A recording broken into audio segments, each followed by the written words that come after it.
सासू माँ बदल गई। कहानी उस घर की है जहाँ बहू और बेटी को एक माना जाता था, लेकिन फिर अरे शिखा बेटा, तू रसोई में क्यों घुसी रहती है? जा, रोटी मैं बना लूंगी। नहीं नहीं माँ जी, आप बैठिए, बस सारा खाना बन ही गया है। श्वेता को बोल देती हूँ, वो खाना लगा देगी सबका। सॉरी भाभी, मेरे पास वक्त नहीं है। माँ, मुझे पैसे देना, पार्लर जाना है। हाँ हाँ चली जाना, भाभी को भी ले जाना।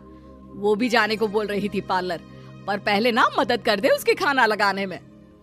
देख माँ, वो बहू है, उसे बहू रहने देना, इतना सर पर मत चढ़ा भाभी को। श्वेता, ज्यादा मत बोला कर। बहू और बेटी में कोई फर्क नहीं होता है।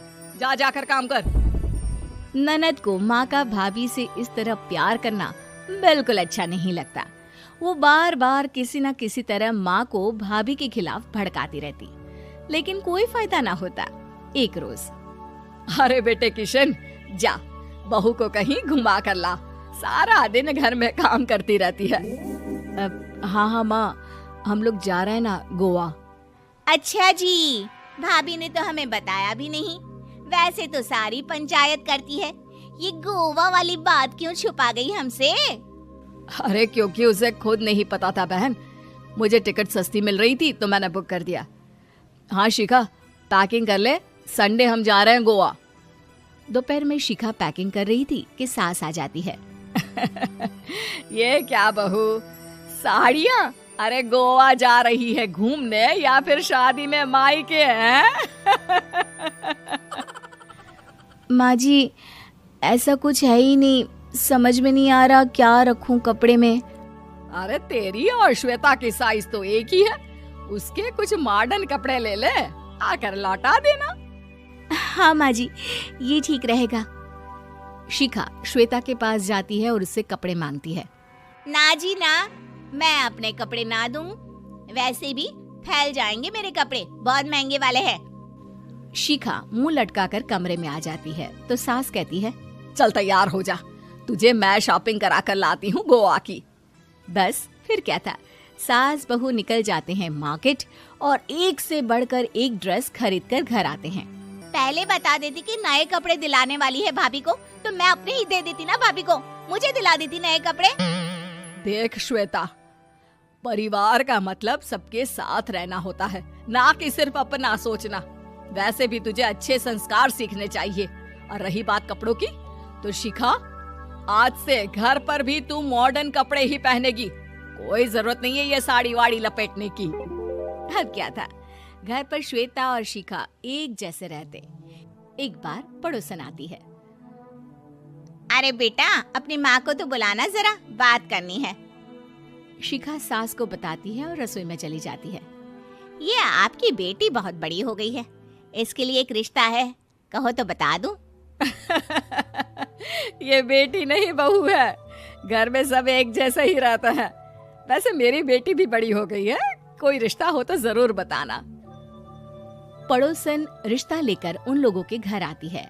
तब श्वेता की होने वाली सास कहती है, तो ये घर है, कितने मंजिल का है? और ये बहू ने आपकी क्या पहन रखा है, जीन्स टॉप? अरे भाई, साड़ी वाड़ी नहीं है क्या इसके पास? देखिए, सर्दी है तो साड़ी में बहू कैसे मैनेज करती, वैसे पहनती है साड़ी भी।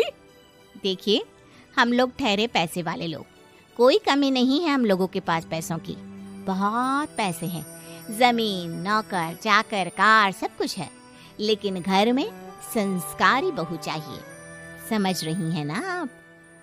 सास कुछ कहती कि श्वेता बोल पड़ती है, हाय रे, नौकर चाकर से लेकर जमीन, कार, पैसा, हाँ हाँ मुझे रिश्ता मंजूर है मुझे। अरे रुक जा श्वेता, मैं बात कर रही हूँ ना। देखिए, हम लोगों के घर इतनी आजादी नहीं मिलेगी। अरे हाँ कर देना माँ, हाँ कर दे जल्दी से। सास क्या करती, बेटी की शादी ऐसे घर में कर देती है जहाँ ना उनके विचार मिलते हैं और ना ही आचार। शादी के बाद एक रोज फोन पर, श्वेता बेटा, एक बार घर आ जा, बहुत दिल करता है तुझे देखने का। माँ, वो घर पर बहुत काम होता है, कैसे आऊँ? बड़ा घर है, लेकिन आने जाने वालों की लाइन ही लगी रहती है। बेटा मैं तो जानती थी उस घर का हाल, लेकिन तू ही नहीं मान रही थी। माँ देख, हर घर का यही हाल है। तेरी बेटी को यहाँ घूंघट हटाने की परमिशन नहीं है और एक तरफ भाभी स्कर्ट पहनकर घूम रही है। बेटा मुझे क्या पता था कि मेरी बेटी को ससुराल के नाम पर पिंजरा मिल जाएगा। अच्छा माँ, फोन रखती हूँ, सास को गर्मा गर्म रोटी खिलानी है। तुम लोगों की तरह नहीं कि एक रोटी बनाओ, एक सब्जी बनाओ, फिर सारा दिन फ्री होकर घूमो। सास फोन तो रख देती है, लेकिन सोच में पड़ जाती है कि एक तरफ बेटी जिसे कोई आजादी नहीं, वहीं दूसरी तरफ बहू जिसे देखकर लगता ही नहीं कि उसकी शादी भी हुई है। अगले रोज। शिखा, अरे ओ शिखा। हाँ माँ, क्या हुआ? कुछ चाहिए आपको? मैं जिम जा रही थी। जिम के कपड़ों में बहू को देखकर सास को घूंघट में अपनी बेटी का ख्याल आता है। देख बहू, घर में बहू की तरह रहा कर। इतने टाइट कपड़े पहनकर जिम जाना पसंद नहीं मुझे। जा जाकर रोटी बना। रोटी? माँ अभी तो शाम के 6 बजे हैं, इस वक्त रोटी? अब क्या मेरे खाने पीने पर भी पहरा है? अरे जब मर्जी तब मैं अपने घर में खा भी नहीं सकती क्या? बहू को अजीब लगता है। वो समझ नहीं पाती कि जो सास कल तक इतनी सपोर्टिव थी, उन्हें अचानक से क्या हो गया। वो किचन में जाती है, गरम रोटी के साथ 2 तरह की सब्जी, रायता, सलाद सब लेकर सास के पास आती है। माँ जी, खाना। इतना सारा खाना? राक्षस समझा है क्या मुझे? रोटी मांगी थी मैंने गर्मा गर्म बस। पर माँ जी, रोटी खाती किससे आप? सब्जी तो बनानी थी ना। अरे भूख मर गई मेरी तेरी बहस से। जा जाकर काम कर, अंदर पूरी रसोई साफ कर। बहू अंदर चली जाती है। थोड़ी देर में श्वेता घर आती है। अरे शिखा जल्दी से चाय ला, पकवान बना, मेरी बेटी आई है। अरे नहीं नहीं माँ, ड्राइवर बाहर खड़ा है। मैं तो घर का कोई सामान खरीदने के बहाने यहाँ आ गई हूँ, मुझे जाना होगा। अरे बेटा, पर कितने दिनों बाद देख रही हूँ तुझे, रहने आ जाना 2-4 दिन के लिए।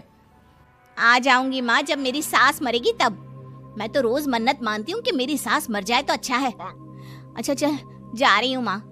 हे भगवान, कैसे कैसे दिन देखने पड़ रहे हैं मेरी बेटी को। सास अंदर जाती है, जहाँ श्वेता की जिम वाली सहेली का फोन आया होता है। क्या बात है, आज जिम नहीं आई? अरे पता नहीं यार, आज माँ को क्या हो गया अचानक। पर खैर कोई नहीं, लगता नहीं कि मैं अब जिम आ पाऊंगी। शिखा स्पीकर पर बात कर रही थी, जिसे सास सुन रही थी। यार ये सास ना होती ही ऐसी है।